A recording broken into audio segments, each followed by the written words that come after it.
Nuestra clase.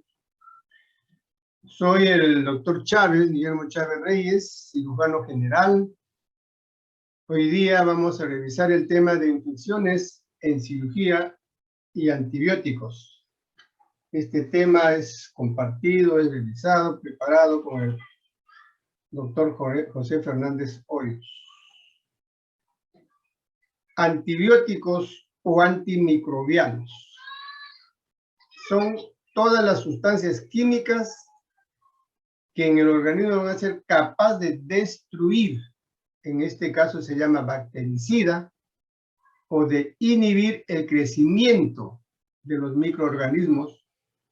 Esta inhibición se llama bacteriostático y ocurre en las bacterias. Por supuesto, estos antimicrobianos, antibióticos, no van a afectar las células del huésped por una característica especial que tienen las bacterias. Estos antibióticos son producidos por microorganismos también. Inicialmente fue descubierto por Fleming en el año 1928. Actualmente ya se ha industrializado, por eso inclusive ya toda esta producción se llama antimicrobiano, y que puede ser natural, biológico y semisintético, que es lo con la que actualmente contamos. Tenemos que saber tres términos claves: qué es bacteria, qué es bacteriostático y qué es bactericida.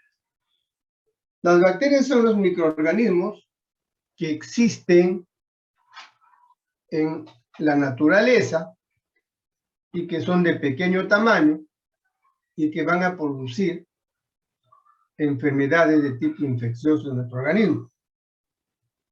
Pero hay que tener en cuenta, así como hay bacterias patógenas, también hay bacterias normales que van a formar nuestra flora normal, que viven en diferentes partes de nuestro organismo y que van a aportar en el funcionamiento y la defensa también de nuestro organismo. Cuando hablamos de bacteriostático, entonces, lo que vamos a hacer es inhibir, retrasar el crecimiento de la bacteria. El crecimiento de la bacteria. Y cuando hablamos de bactericida, grupo de antibióticos bactericidas, lo que van a hacer es la destrucción, entre comillas, el homicidio de las bacterias. Y para que esto ocurra, tenemos que conocer esta estructura, porque si no, los antibióticos que al organismo se administran también destruirían a nuestras células. Por lo tanto, las bacterias también tienen su citoplasma, no tienen núcleo, en lugar de núcleo tiene nucleoide o nucleótida, donde está el ADN, que es de tipo circular, y el ARN mensajero. Este citoplasma vive en una presión de 5 a 20 atmósferas, pero está protegido por la membrana celular, que es una membrana de bicapa lipídica, o sea, 2 capas de lípido, y una estructura que se llama pared celular.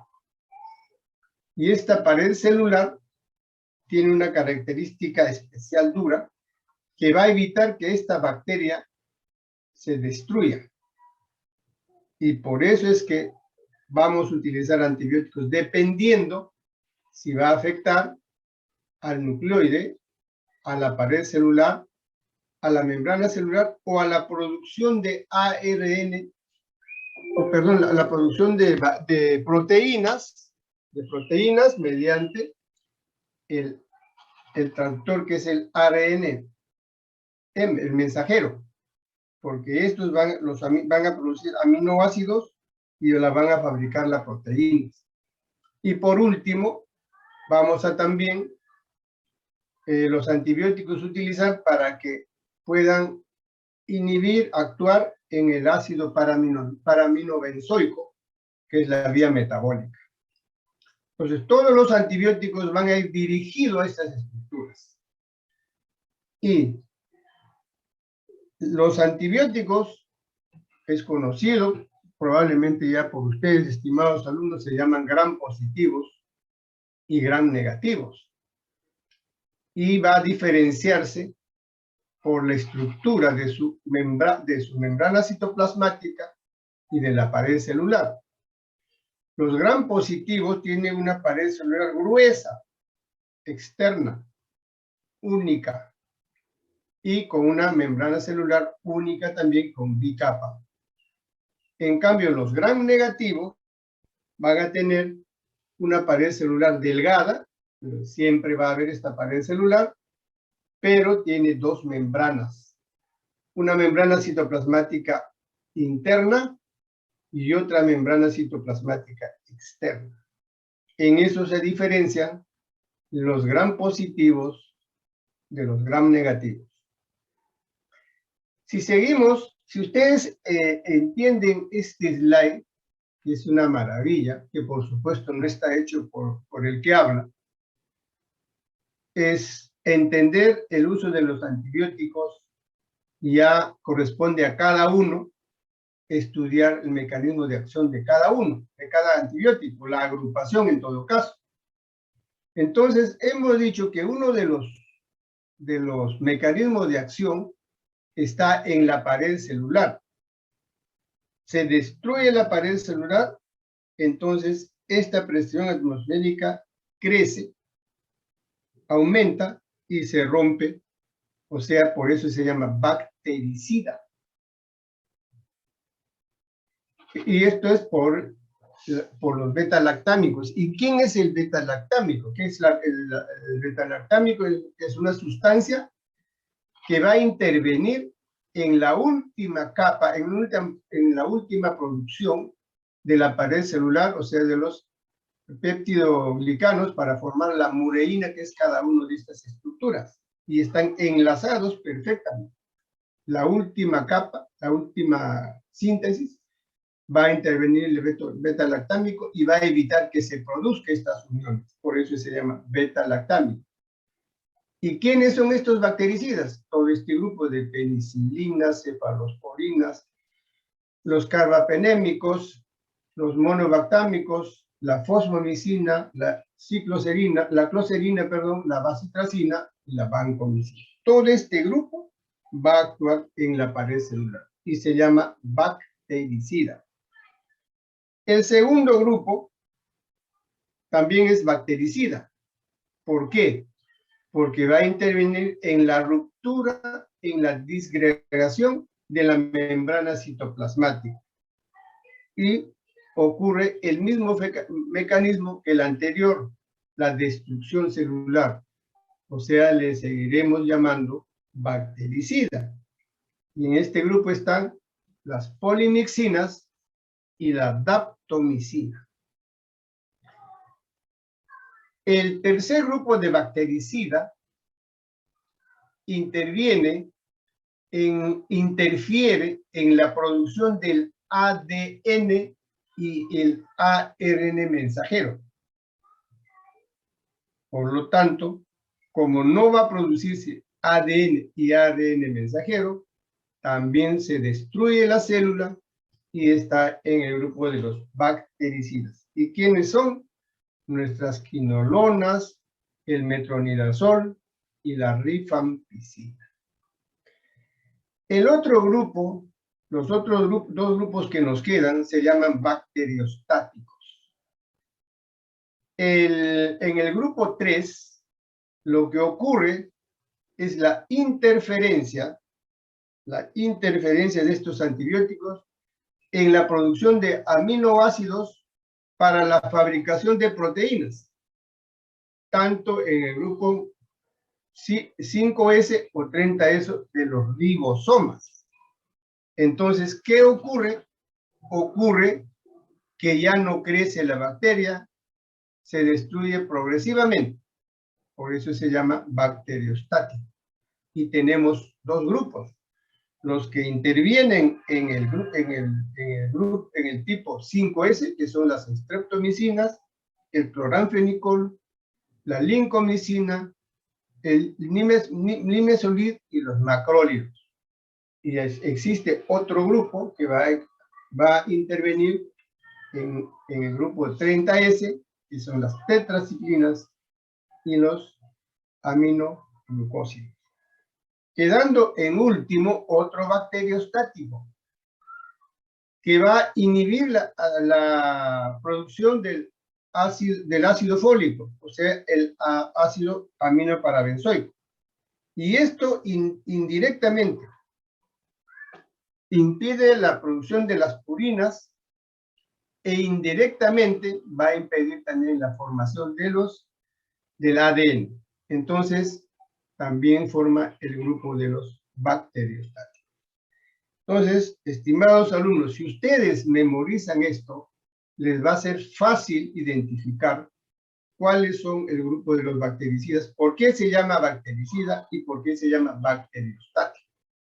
Bactericida destruye, lesiona pared celular, membrana y impide la formación del ADN y ARN, mensajero. Y los bacteriostáticos impiden la formación de proteínas y además, indirectamente, la formación de ácido fólico, que en forma indirecta también va a interferir en la producción del ADN. Estos son los 5 grupos y que me gustaría que lo memoricen, y si memorizan esto, van a entender muy fácil, lo van a clasificar muy fácil a los antibióticos que utilizamos. Vamos a revisar solamente algunos de los que nos interesa, porque estamos haciendo la clase de cirugía de abdomen. Entonces, las otras penicilinas, pues vamos a usarlos en infecciones de piel. Pero ¿a quiénes vamos a usar en abdomen? Las aminopenicilinas, ¿no? Que son sensibles a las beta-lactamasas. Tiene una buena acción contra los bacilos aerobios gram negativos, todos los E. coli, proteus, o sea, bacterias que existen en nuestra flora intestinal. Las penicilinas antipseudomonas, lo mismo. Y en este grupo, las cefalosporinas de primera, segunda, tercera y cuarta generación, ¿no? Todas tienen acción sobre determinadas bacterias. Para que se produzca una infección, tenemos 3 mecanismos, las que corresponden a la presencia de bacterias, ya sea endógena o exógena. Las endógenas se refieren a lo que están en nuestro organismo y las exógenas en el medio ambiente, que se refiere a la presencia de bacterias, que es diferente a este mecanismo, que es el mecanismo de defensa de nuestro organismo. Acá, los mecánicos, nuestra piel, ¿no? Nuestra piel, los biológicos y los humorales, nuestras defensas. Y además, lo que corresponde a nuestro ambiente, a nuestro entorno, el agua, el desagüe, el aire, los minerales, todo el sistema de contaminación que existe en el medio ambiente. Todos estos 3, si confluyen, cualquiera de ellos, si confluyen en este punto, presenta el riesgo de la probabilidad alta de producir una infección. ¿Qué factores aumentan la incidencia de infecciones? Tenemos 3 factores. El factor paciente, el factor herida y el factor tisular, o sea, nuestra defensa. En el factor paciente vamos a ver 2, que son el factor endógeno y exógeno. Si nosotros revisamos cada uno de ellos, en el factor paciente, en lo que es endógeno va a intervenir pues nuestra edad, nuestras enfermedades concomitantes, ya sea diabetes, obesidad, el tiempo de hospitalización, las operaciones abdominales, el tiempo que dura la operación, las lesiones malignas, las infecciones de sitios que son difíciles de diagnóstico. Todo esto, este factor endógeno, va a incidir en la infección. Y si hablamos del exógeno, o sea, ya no corresponde a nuestro organismo, duración de la operación. No es lo mismo que un paciente sea operado y la operación dure 30 minutos, 3 horas u 8 horas. Entonces, este factor va a repercutir probablemente con un riesgo de infección. Después, en el factor exógeno, estamos operando, no nos hemos dado cuenta, se perforó los guantes. No es lo mismo operar una cirugía de emergencia y una cirugía electiva. Es preferible operar todos los casos en forma electiva, porque nos da tiempo a preparar adecuadamente, a minimizar el riesgo, porque vamos a estudiar todos los factores concomitantes. En cambio, si hacemos el procedimiento de emergencia, hacemos lo mínimo, porque lo que nos interesa en este momento es salvarle la vida. Está comprometido su vida o está comprometido las secuelas posteriores. Tampoco es lo mismo operar en el día o en la noche. En el día, nuestro hábito, estamos frescos, estamos, como dicen ustedes, pilas, pero a las 3 de la mañana operar, después de haber trabajado en el día o en la noche, operado desde las 8 de la noche hasta las 10, 11, 12, 1, 2, 3 de la mañana, probablemente se compromete y es un riesgo de producir una infección. También se dice de que interviene pues, los meses del año, las estaciones, etc. Y en lo que corresponde al factor herida, tenemos que tener presente los tipos de herida que vamos a revisar más abajo. Tenemos que tener en cuenta la herida está contaminada o no está contaminada. Tenemos que tener en cuenta si la herida está con vendajes, cuánto tiempo. No es lo mismo que una venda esté 24 horas o viene pues después de 6 días con el mismo vendaje, y lavar la herida adecuadamente.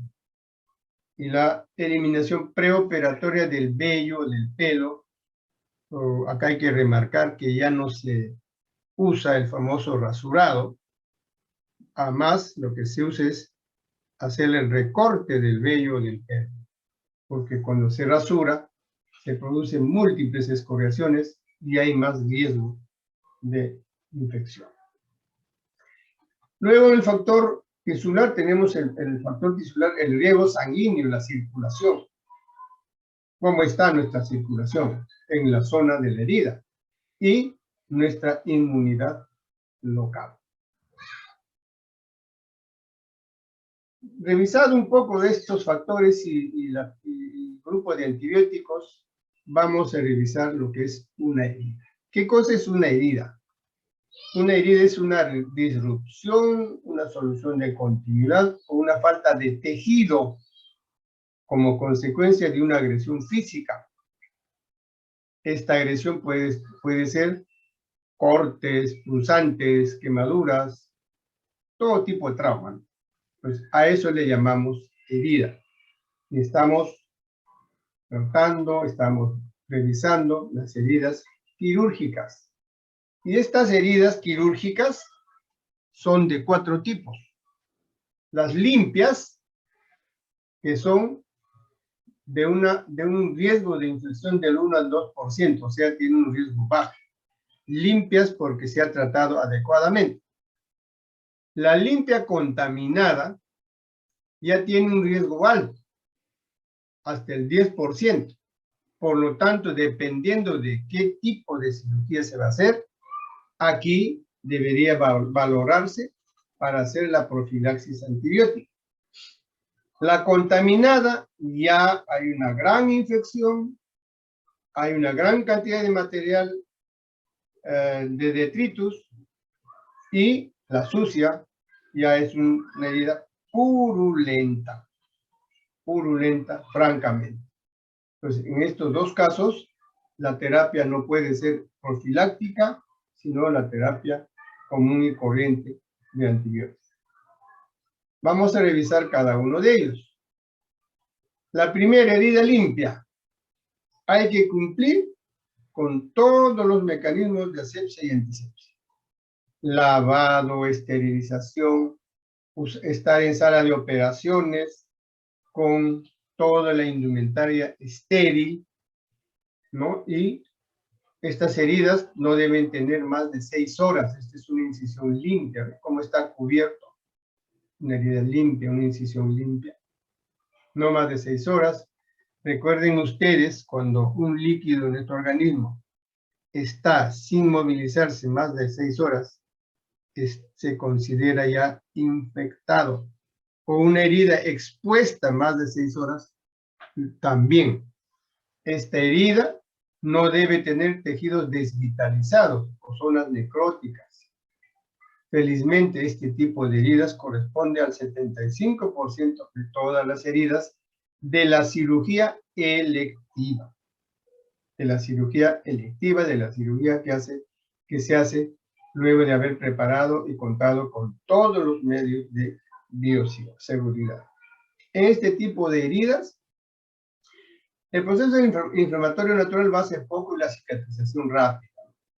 Entonces, estas heridas, repito, es siempre evitando cualquier tipo de contaminación. No debe entrar en contacto con nuestras secreciones normales, ni saliva, ni gástrico, ni bilis, ni intestinales. No debe entrar en contacto. Esa es la herida limpia. En cambio, la herida limpia contaminada, esta herida ya entró en contacto con nuestras secreciones normales. En este grupo también están estas dos patologías. La apendicitis aguda no complicada, cuando no se ha perforado, solamente está en las primeras horas en etapa inflamatoria infecciosa. También está en este grupo la intususcepción en tempranas horas, cuando no ha evolucionado a una peritonitis. Entonces, en este grupo,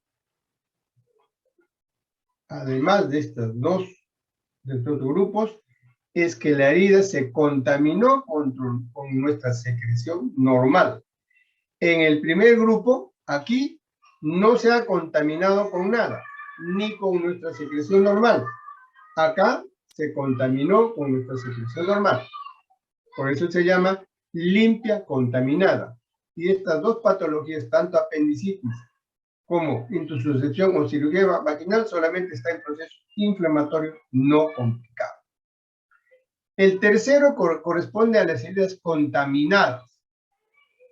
Entonces, esta es una gran herida con sangre de mucho tiempo, con detritos, tejido desvitalizado, o en todo caso, una herida quirúrgica se nos ha contaminado con nuestras secreciones infectadas.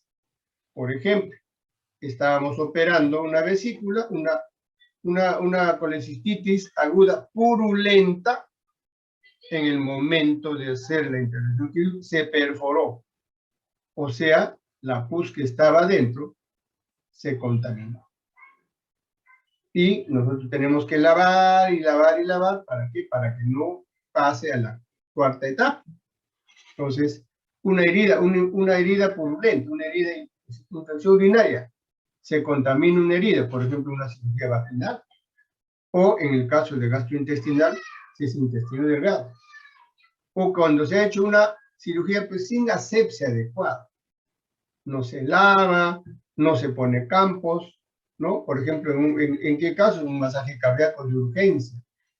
No, ni siquiera llegó a sala. Se hizo en trauma shock, no hubo tiempo para hacer así. Esos son las contaminadas. Ese es el grupo de contaminadas. Y en este grupo tiene un excelente caldo de cultivo para que los microorganismos se multipliquen rápidamente. Se multiplican a una gran exponencia. Y la cuarta y última herida quirúrgica es la sucia infectada. ¿Y esto quién es? Las que tienen francamente pus. Ya no es que se contaminó con la secreción biológica normal infectada o con la secreción biológica no infectada. No, este es francamente pus, muy contaminado, con gran cantidad de pus o contenido colónico. Recuerden que el colon tiene una gran cantidad de gérmenes en su flora normal, diferente al intestino delgado y diferente al estómago. Por lo tanto, esta presencia de pus le da categoría de ser infectado. Si hablamos de los tipos de cicatrización, vamos a revisar a qué le llamamos cicatrización de primera intención o primaria. Esto es cuando se ha cumplido con todos los mecanismos de bioseguridad para poder hacer una incisión quirúrgica. Halsted nos regaló estos principios que hasta ahora lo tenemos presente, ¿no? Él acá nos dice, Halsted decía que hay que evitar la presencia de gérmenes, ¿cómo? Con una buena asepsia y antisepsia. Al mismo tiempo debemos manejar los bordes con mucha delicadeza. No debemos estar cogiendo los bordes con una pinza que va a hacer daño. No. Entonces, y también nos dice, hay que hacer una hemostasia excelente, permitiendo una buena vascularización. ¿Qué significa? Cuando uno hace una incisión, sangra, debemos individualizar a la arteria o vena más gruesa que está sangrando. Y va a seguir sangrando los capilares. Los capilares hacen más vasoconstricción y dejan de sangrar. Entonces, solamente hacer la hemostasia de los que sangran en abundancia. Y con eso vamos a permitir una buena vascularización. También debemos hacer que esta herida que no tenga tenso, que no esté tenso, que no se jale. ¿No? Que no se jale, porque si se jala, la sutura se va a romper. Y que haya una buena aposición, que se junten con mucha delicadeza. A veces les digo yo que sea como un besito a la novia, ¿no? Entonces, no como un beso a la esposa, con las justas, no coger, no pasar los puntos y ajustar el punto como que la herida se va a escapar. No. Y respetar los planos, no solamente suturar piel, sino el celular subcutáneo. En este caso, vamos a tener una buena cicatrización del herida. A eso se llama primera intención. Segunda intención. Esta herida es cuando ha llegado con falta de tejido y infectado, con detritus. No alcanza para suturar, ¿no? Entonces, es una herida traumática con ausencia de tejido. Por lo tanto, no nos permite suturar. Entonces, ¿qué hay que hacer? Hay que curar en forma sistemática, dependiendo cómo está, cada día, cada 2 o 3 días, para que vaya rellenándose desde el fondo hacia la superficie. Cómo va aumentando el tejido de granulación y al final vamos a tener una superficie ancha, fea, no como en este caso rectilíneo y bonito. Entonces, a esto le llamamos cicatrización por segunda intención. Ustedes van a encontrar, con mucha frecuencia van a escuchar, esta es una cicatrización por segunda intención. Pero hay un caso especial que podría tratarse de esta herida. Hicieron una buena sutura, no dejaron celular sin suturar y acá se coleccionó sangre o suero, o se formó un hematoma o un seroma que se infectó. 4, 5, 6, 7 días, rojo, con todos los signos de frogosis. Entonces, ¿qué hay que hacer? Hay que retirar el punto, retirar toda la herida, aperturar la herida y dejar que esto que habíamos suturado, que debería ser de primera intención, cierre como en el primer caso. Ese es el segundo caso de una cicatrización por segunda intención. Por tercera intención, esta es una herida que lo podemos preparar. Hemos ingresado, estamos haciendo un tratamiento quirúrgico de una peritonitis. Al aperturar el abdomen, la secreción purulenta no podemos proteger la pared del abdomen. Es imposible. Se va a contaminar toda la apertura. Entonces, ¿qué hacemos? Lo que hacemos es suturar peritoneo, suturar aponeurosis y dejar libre, abierto, sin suturar, celular subcutáneo y piel. ¿Pero para qué? Para tomarle el interés, hacer un buen lavado, si es posible 2 veces al día, 4, 5, 6 días, lavadito limpio, cuando está rojito, le llamamos buena granulación, le colocamos sus puntitos, pero no como acá un solo punto, cerramos desde abajo. Esa es la cicatrización por tercera intención o terciaria. O sea, lo que dejé aperturado por la contaminación, lo convierto en sutura. Y la cicatrización por cuarta intención, tenemos 2 grupos.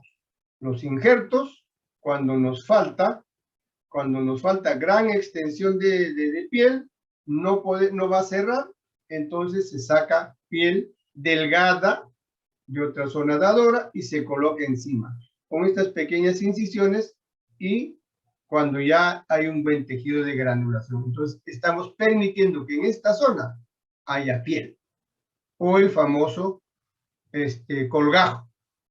En este caso, por ejemplo, en la nariz, no va a granular nunca, no va a pegar la piel, porque es hueso. Entonces vamos a rotar, vamos a sacar una porción de esta zona, la zona frontal, incluido piel y grasa. Si lo sacamos y lo colocamos encima, se va a necrosar porque es muy grueso. Entonces vamos a buscar esta zona donde tiene su arteria y su vena, que se llama pedículo vascular, y la vamos a traer hacia el dorso de la nariz. Se sutura y se deja un tiempo que puede ser 15 días, un mes, dependiendo que ya permita la vascularización. Luego que ya está vascularizado, tiene su propia irrigación, seccionamos en la raíz del pedículo y le vamos a modelar lo que queda y el resto colocar en la parte de la herida que todavía nos quedó un pequeño triángulo frontal. La pregunta sería, ¿y cómo hacen para cerrar esto? No hay ningún problema. El cuero cabelludo es muy elástico. Se divulsiona por dentro y se sutura como está acá. Esta es la cicatrización por colgado. ISO, infección del sitio operatorio. Esto significa que en nuestras intervenciones quirúrgicas se puede infectar la zona de la infección. A eso se llama infección del sitio operatorio. Y esto hay que tener en cuenta que cuando no hay prótesis, hasta 30 días se considera como infección del sitio operatorio. Y si hay prótesis, hasta el año. A veces yo comento en forma, un comentario, ¿no? Como que, ¿por qué me echas la culpa si después de 8 meses se infectó, si el paciente fue operado hace 8 meses? Pero esto es lo que existe. Esta complicación del sitio, de la zona del sitio operatorio, es una complicación devastadora. No solamente como paciente biológico, económico, inclusive puede llegar a una incapacidad o muerte del paciente. Tenemos objetivos para no permitir que ocurra esto. Un diagnóstico oportuno, tratamiento oportuno, disminuir la incidencia de la infección del sitio operatorio, disminuir los costos por complicación y mejorar la calidad de atención. Una buena información al paciente para que nos ayude y disminuir el tiempo de hospitalización. Entonces, este fue un desorden más o menos hasta el año 90. Le llamamos diferentes lugares, pero luego se reunieron las sociedades y dijeron vamos a sistematizar lo que es la infección del sitio operatorio. ¿Y qué nos dijeron? Bueno, vamos a llamarlo, ubicarlo en 3 grupos: el superficial o el incisional. ¿Quién es? Cuando se infecta piel y tejido celular subcutáneo. Ese es el isosuperficial.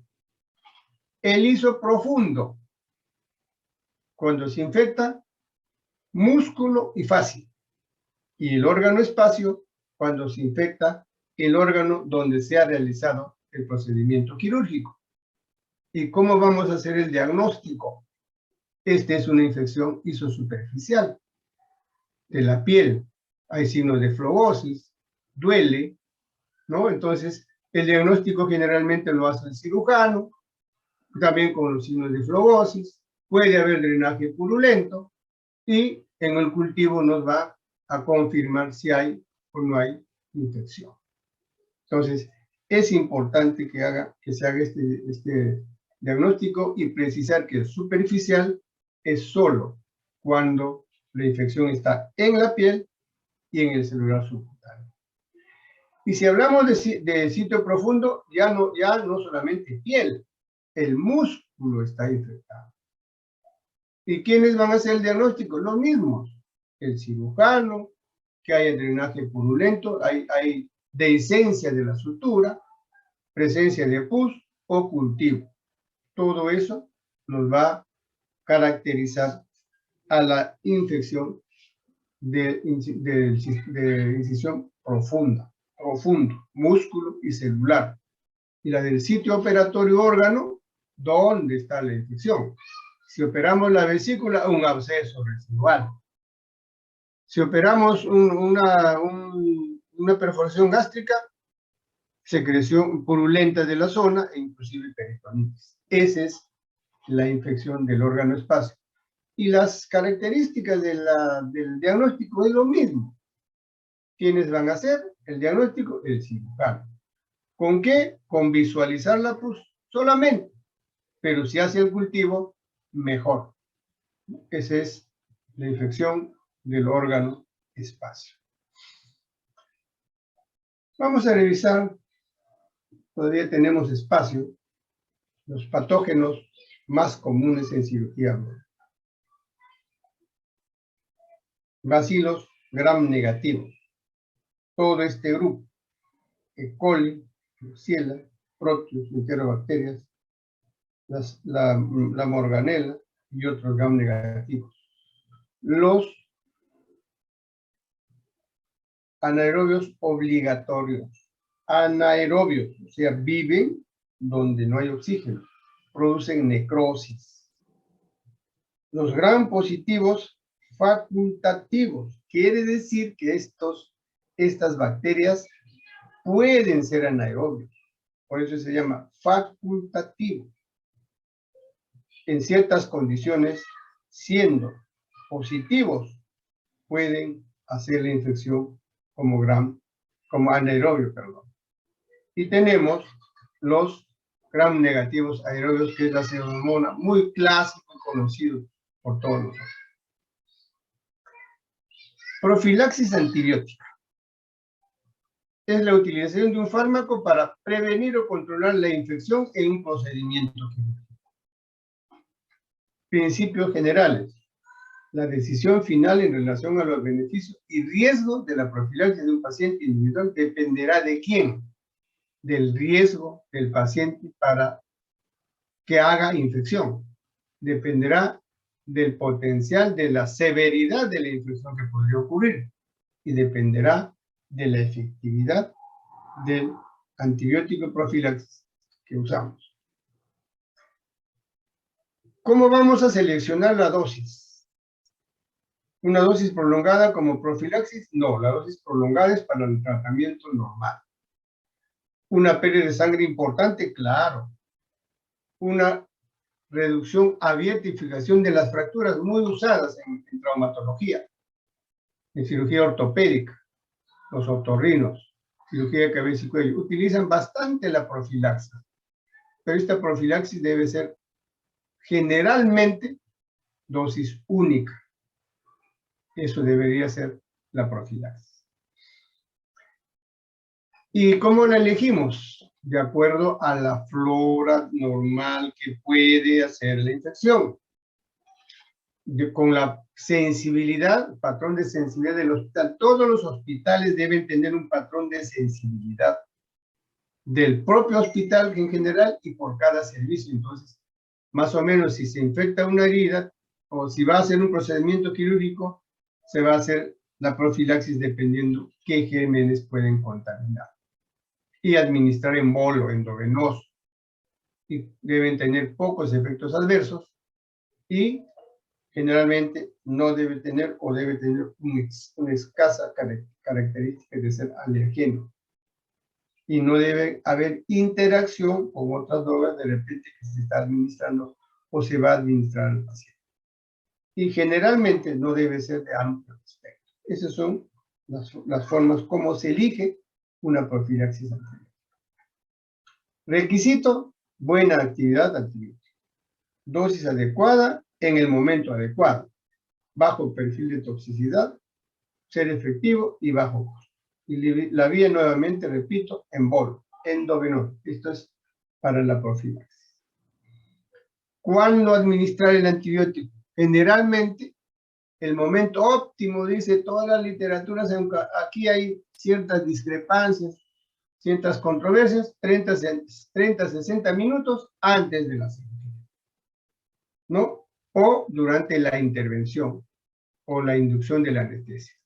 Excepto en la cesárea de cirugía de colon, debe ser inmediatamente antes de la incisión. Aquí ustedes si van a leer los libros, van a tener ciertas controversias.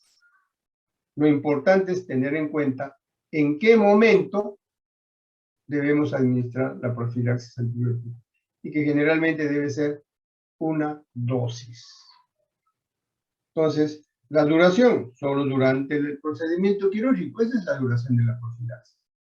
No más de 24 horas, excepto cuando se hacen corazón abierto y artroplastías, pueden ir hasta 48-72 horas.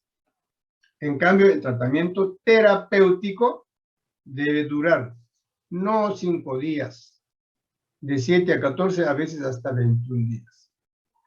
O incluso, inicialmente se comienza siempre en forma empírica, siempre. No tenemos el cultivo para iniciar. Y luego verificar con un cultivo para ver si nuestro antibiótico está bien indicado o de repente hay resistencia. Entonces, su uso no está indicado en la profilaxis, salvo cuando se usa prótesis, mallas, en mastectomías, sí.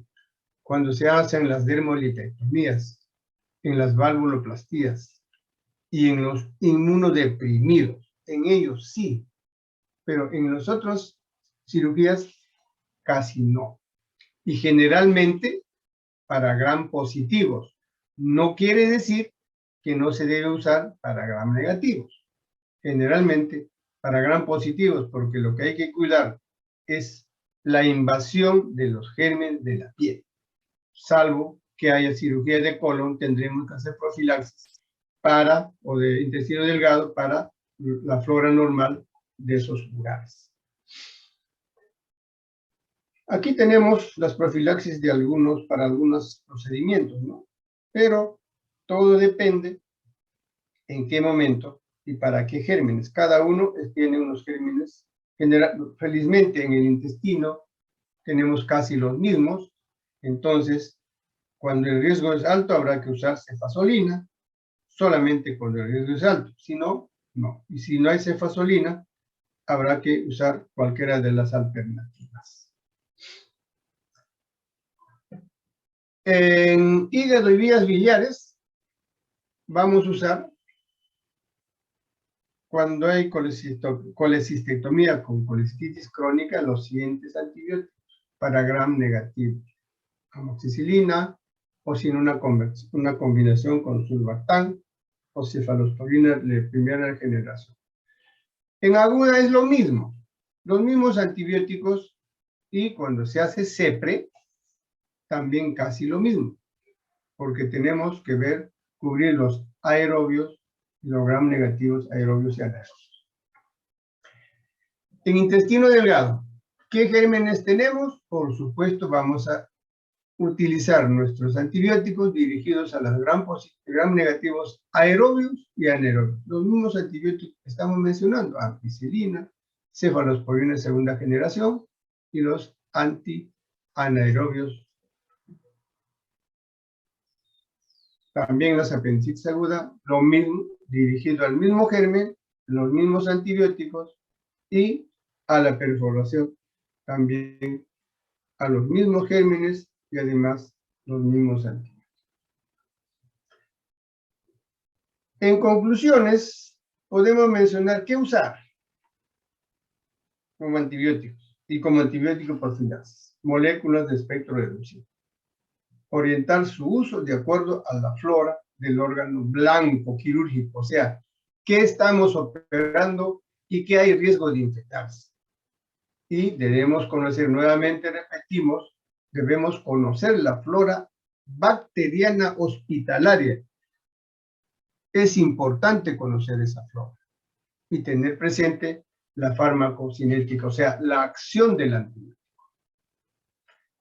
Entonces, principios que deben tenerse en cuenta: identificar el microorganismo de manera parcial o definitiva con un cultivo. Conocer la sensibilidad del posible microorganismo. Para eso necesitamos cultivos, para eso necesitamos tener la flora, el patrón de flora normal de la institución. Conocer la eficacia del antibiótico, su espectro, su localización, escoger la droga más adecuada y segura, y establecer sus dosis adecuadas. No podemos administrar un antibiótico cada 12 horas si está indicado cada 8 horas.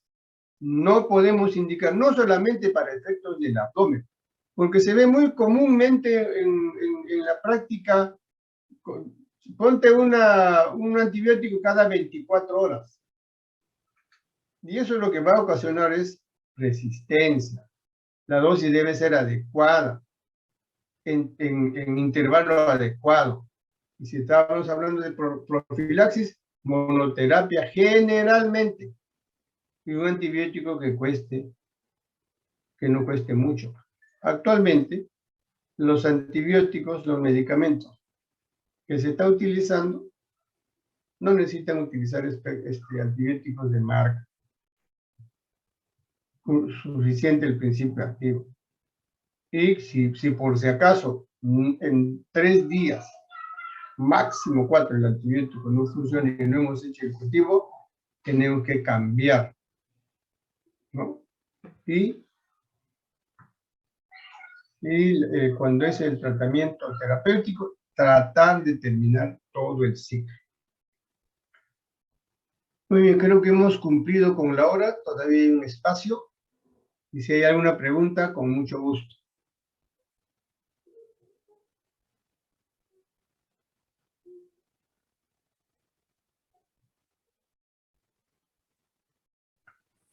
Doctor, una pregunta.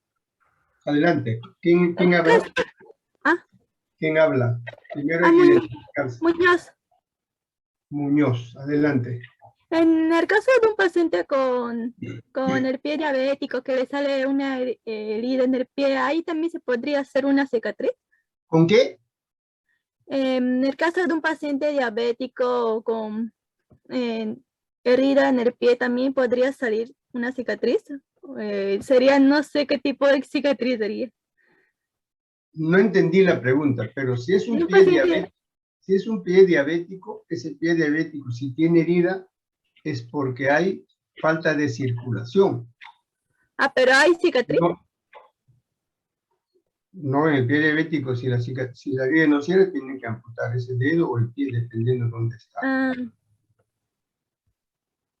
Ah, ya. Claro.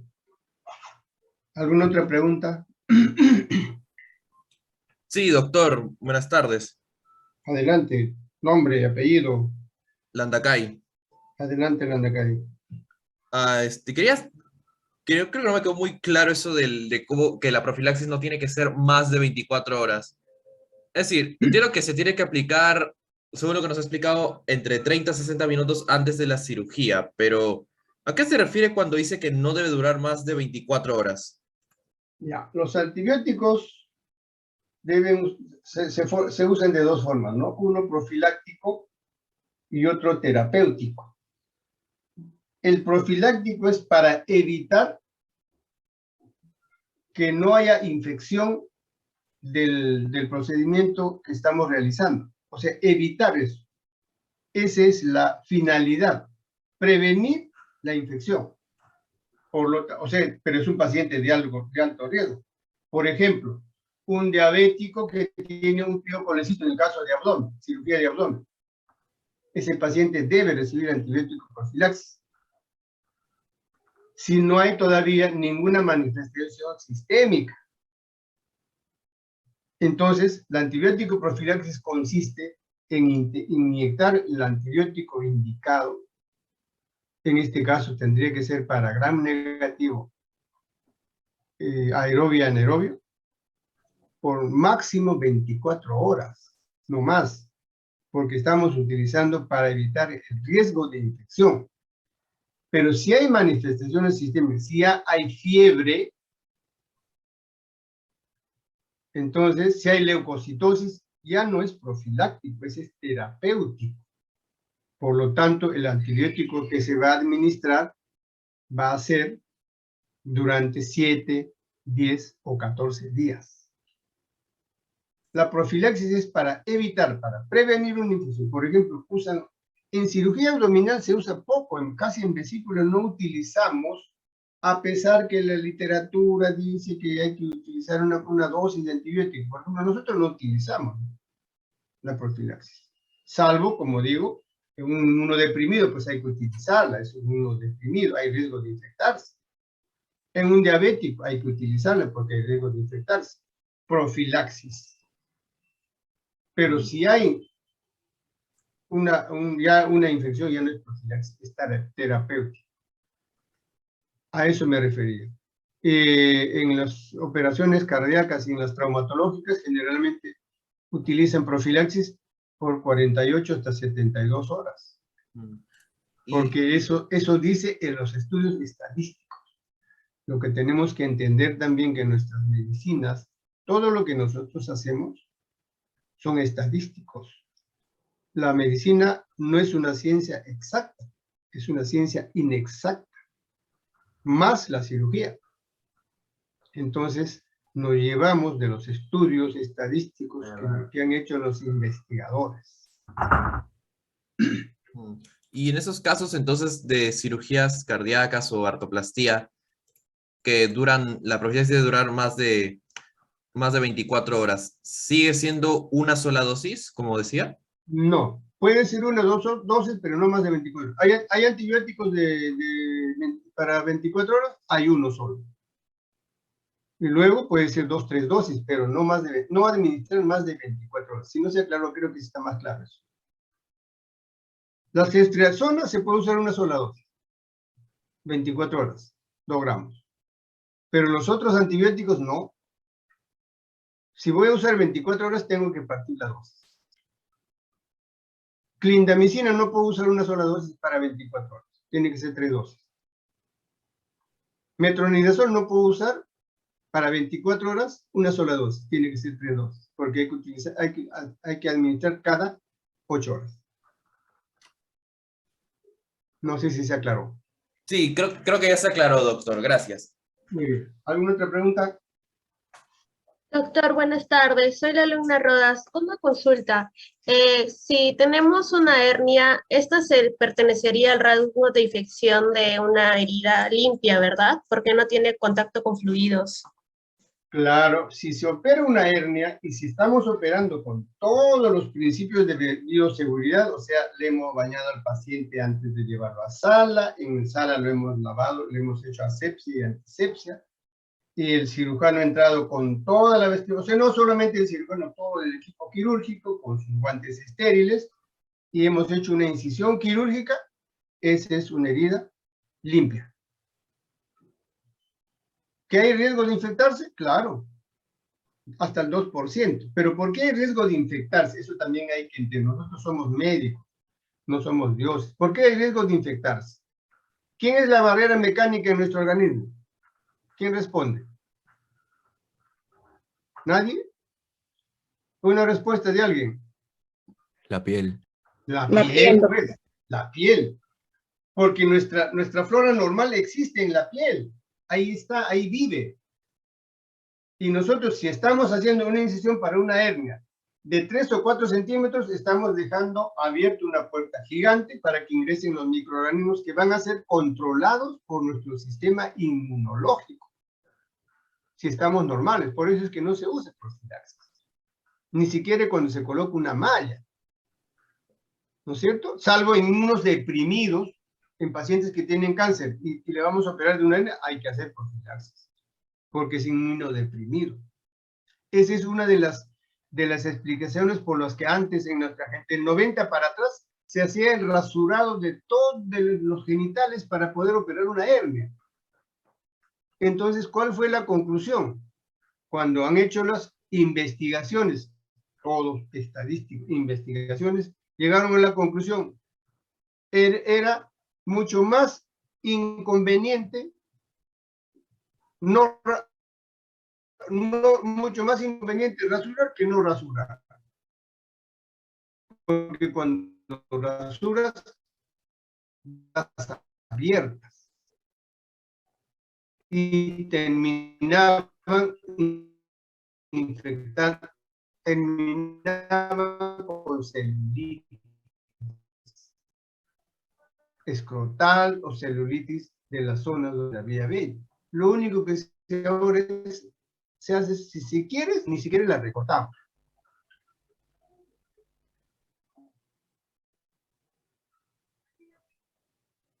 ¿Alguna pregunta más? Doctor, y en el caso de una apendicitis complicada, ¿sería ya una herida no limpia? Claro, ya es complicado. Pues estamos hablando de una peritonitis, ¿no es cierto? Si decimos complicado, ya se perforó o está haciendo un plastrón. Entonces estamos hablando de una peritonitis o local o general. No necesariamente hacemos profilaxis ahí, ya es terapéutico, no es profilaxis. Estamos hablando de ya secreción purulenta franca. Hay una apendicitis no complicada, quizás hacer profilaxis cuando es un inmunodeprimido, o cuando es un diabético no bien controlado, o cuando es un obeso, quizás. ¿Alguna otra pregunta? Sí, doctor, tengo una. Soy Gilmar Hurtado. En factores que intervienen la génesis de una infección en una célula, bueno, en un paciente que se va a operar, es la edad, la enfermedades preexistentes, la diabetes y el tabaquismo, por decir un ejemplo. Pero la desnutrición, en unos libros también lo mencionan, y eso no me queda claro. ¿Cómo Claro, pues, una desnutrición puede provocar una infección en... pero es que el desnutrido per se ya es inmunodeprimido, entonces hay que hacer antiprofilaxis. El desnutrido pertenece a los inmunodeprimidos, a la baja defensa, y por lo tanto hay que hacer profilaxis en desnutrido. Igual, no máximo de, que no supere las 24 24 horas. horas. Así es. Ah, ya. Disculpe, doctor, ¿nos podría también compartir la presentación de esta clase? al Lo han doctor grabado, Alejandro? creo. Lo han grabado, bájenlo. Está grabado. El PPT, su presentación. Bájenlo, está grabado. Ya, doctor. A Gracias. ver, tómense el trabajito de bajarlo. Y además, no solamente la van a ver, sino van a tener presente la explicación. Muy bien. ¿Alguna otra pregunta?